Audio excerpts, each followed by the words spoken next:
Who will save the International Space Station from falling to Earth?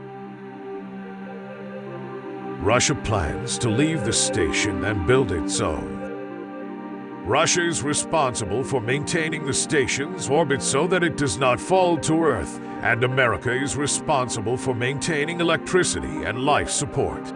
Does America have an alternative solution to the problem?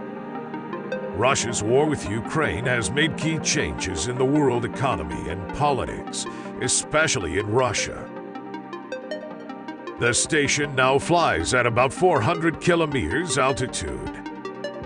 This is low enough that there is slight but measurable air drag that inexorably lowers the ISS's altitude, requiring regular reboosts. There are engines for this purpose on the Russian modules, but whenever possible, reboosts are performed using the engines of dock supply ships, mostly Russian in make but occasionally European as well. Although that European series of vehicles has recently finished all their scheduled flights. Absent the Russians, then, NASA would have to find a new tug vehicle, one that could reach the station and dock at a place where it's safe to apply thrust within the space of a year. The challenge is that the ISS is so massive that currently available American upper stages can't carry enough propellant to push the station into a higher orbit. Perhaps a European tug thrown together from spare parts could be readied in time.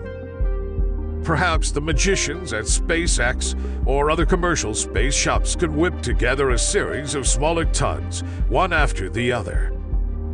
Or even more original ideas, desperate ideas for desperate times might work out if thought about and ground tested early enough. There are proposals for continuous thrusting ion engines, some well into bench testing, for example. Surely it would be prudent for NASA to survey and catalog these long shots before the crisis actually arrives. There's even a crazy idea reminiscent of the Russian tale of winter sleigh travelers pursued by wolves, stretching their lives by tossing the smallest guy out of the sled. In this scheme, ISS astronauts would detach a station module or two, an enormous effort in terms of spacewalks.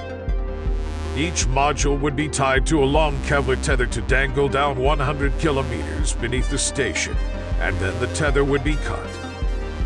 The module would fall to a controlled atmospheric burnup, while thanks to conservation of momentum throwing the station significantly higher. Without a real propulsion system, however, the ISS wouldn't be able to make debris avoidance burns needed several times a year to reduce collision hazards. The war in Ukraine can and will hurt Russia a lot. Russia can lose a lot of money, and that will hold it back a lot, both militarily and in space exploration.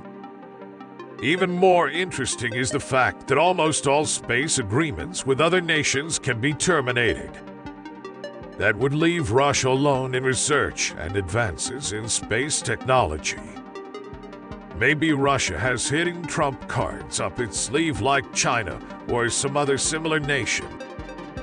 This is the discomfort that spacefaring nations will face as Russia presses ahead in Ukraine, walking the thin line between appearing to punish Russia and still holding outer space as a realm apart. Biden this week described the state of U.S.-Russia relations as a complete rupture. Why would an American company then give a Russian cosmonaut a ride to space?